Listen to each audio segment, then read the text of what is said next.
everyone, welcome to this week's episode of Korea This Week. I'm your host, Sang Kim, and today we have Yong Kwon, who is our Director of Communication with us. Thank you so much for joining us, Yong. Thanks for having me. Great. Wow, what a weekend. What happened? Did I miss something? Well, there's so much things that happened over the weekend, and we have lots to talk about. So let's get started. Okay. So we started with G20 in Osaka, and then President Trump visited South Korea. So let's start from there. Okay. So what was the main takeaway from Moon and Kim? Sorry, I'm going way ahead of myself. Trump and Moon summit. Right. So President Trump at the G20 summit, I think, delivered some things that reassured South Koreans. So the trade dispute with China was ameliorated. The talks with Xi was reset. Right. Challenges against Huawei was backtracked. And I think that started off President Trump's visit to South Korea at a more reassuring footing for a lot of South Korean firms that were worried, honestly, when President Trump was coming to South Korea, that President Trump might demand that companies like LG cut off their ties with Huawei, that South Korea be asked to kind of join in this kind of united front against Chinese trade. And also there was a fear that South Korea might be asked to pay a security bill for access through the Straits of Hormuz. So, I mean, even though the conflict with Iran is not over, the fact that President Trump came with these kind of broader amelioration of trade ties with China was a little reassuring. And once he was in Seoul, yes, he met President Moon Jae-in. Yes, he met EXO. That was all fine and well. Yes. But the big thing that a lot of Korean media was focused on domestically was the fact that President Trump met with the chaebol heads. And the chaebol heads were praised by President Trump, especially LG, Lotte, Samsung, Hyundai, these companies that invested in the United States were praised by President Trump, and they were given reassurances that essentially that implied that the trade frictions between South Korea and the United States was over. So there are still macro issues like, who knows where the U.S.-China trade war is going to go. Right. Who knows what's going to happen with Iran? But there was a degree of reassurance and a degree of reassurance that the economic and commercial ties between the United States and South Korea are robust. Right. So I would say that's the big takeaway. All right, so that's the big takeaway from the South Korea and U.S. summit. And shortly after that, we had how do we say this? Very surprise summit. Historic, as many have said. Right. President Trump was the first U.S. president to meet the North Korean leader at Panmunjom at DMZ and also cross into the North Korean side. Very similar, if not the same, how President Moon did it back in April last year, right? So, we also had this conversation over the weekend. We were debating, is this going to happen, not going to happen. We even mentioned it briefly last week, how there was a rumor, and then we were like, no, this is not going to happen. So how did this happen, based on what we know? So based on what we know, from at least what is publicly available, based on official statements from the U.S. government and the South Korean government, it really did start with that giant letter that arrived in the White House from Kim Jong-un and the exchange of letters between the two leaders. We know that as late as mid-June, there wasn't actually a lot of contact between working-level negotiators, but it's after the letter that things started to move along. And we know that last Tuesday, President Moon told the press corps that the United States and North Korea was engaged in back-channel talks to make something happen. And sure enough, when President Trump came to South Korea, this seemingly last-minute engagement did occur at Panmunjom, but at the same time, it seems like there was some preparatory work done to lay the grounds. Of course, I think perhaps there was a delay in the North Korean response, so there was uncertainty around whether or not Kim Jong-un was going to show up. But there seems to have been at least a week's worth of preparatory work that underlay the process. Now, there's been questions on why Kim Jong-un showed up. Like, what does he have to gain? And the Ambassador Stevens, our president, her view is that perhaps now that Kim Jong-un has, since the Hanoi summit, met with President Xi Jinping, met with Vladimir Putin, perhaps gotten reassurances from these two leaders that the maximum pressure will not be carried out to its maximum potential by these two partners, maybe he was on a sure footing to engage with President Trump. And perhaps also in the last meeting between President Xi Jinping and Kim Jong-un in Pyongyang, perhaps Kim Jong-un asked Xi Jinping to deliver a message to President Trump at the G20. So I think there was impetus from the North Korean side to also engage, given that they do still want to get sanctions relief. They do need to get some degree of economic assistance and things like that to speed along the economic growth that Kim Jong-un has promised. So perhaps that's driving the North Korean side of the story. Yeah, like you mentioned, they do want to continue this talk, right? They don't want to stop here.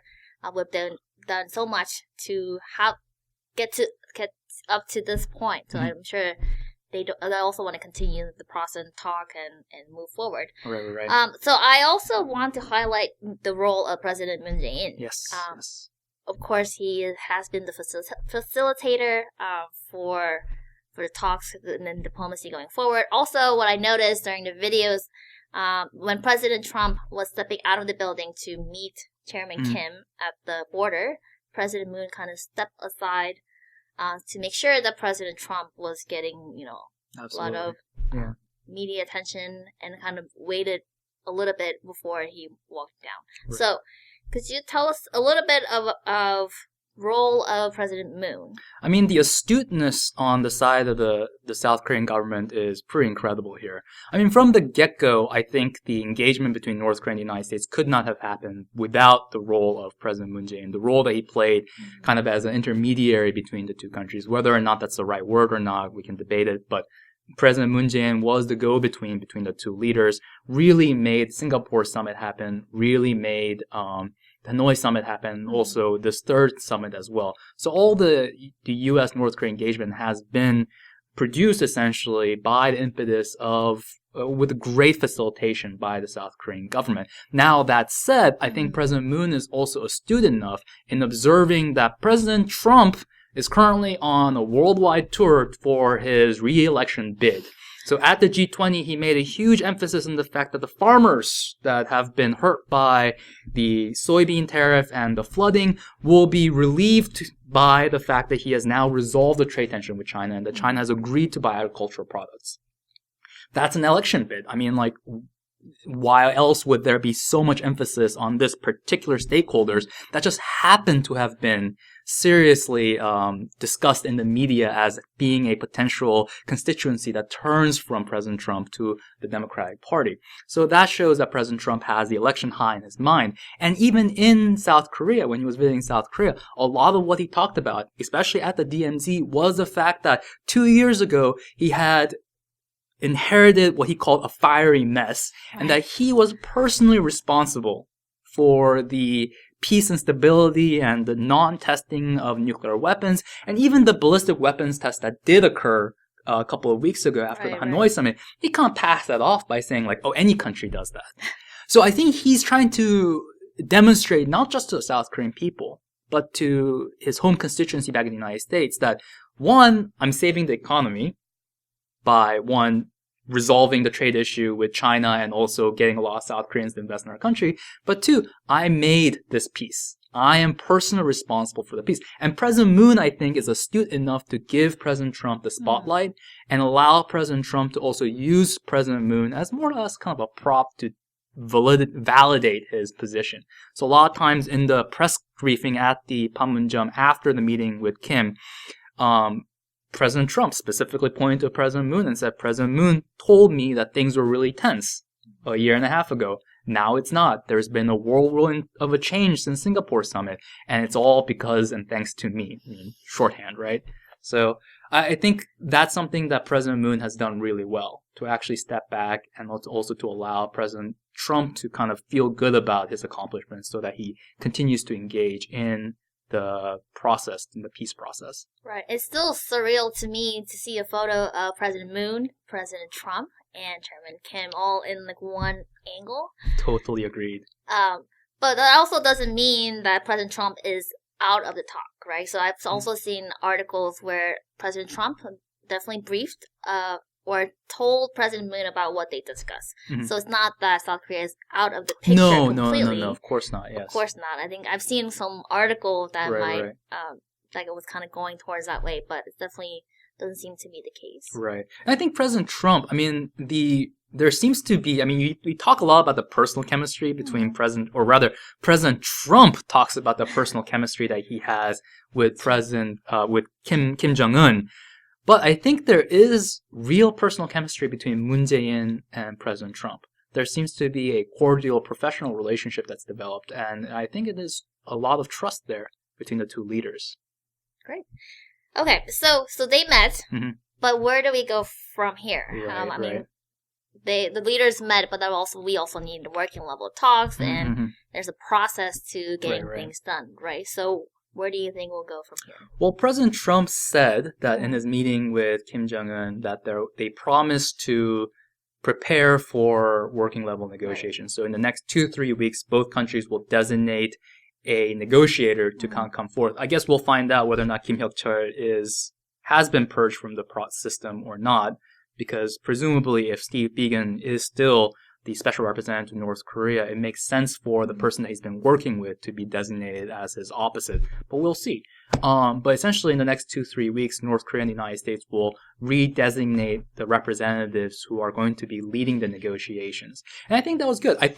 I mean, talking about symbolism, in addition to the three leaders walking around the Panmunjom, that's nice and all. But I think the equally important imagery was President Trump standing there next to President Moon, flanked behind him by Michael Pompeo and Steve Biegun. I think that imagery signals to the North Koreans that they're willing to negotiate, that the working level process is going to be emphasized. And President Trump essentially said so much by saying that we're going to designate and empower negotiators to quote unquote hammer out the details.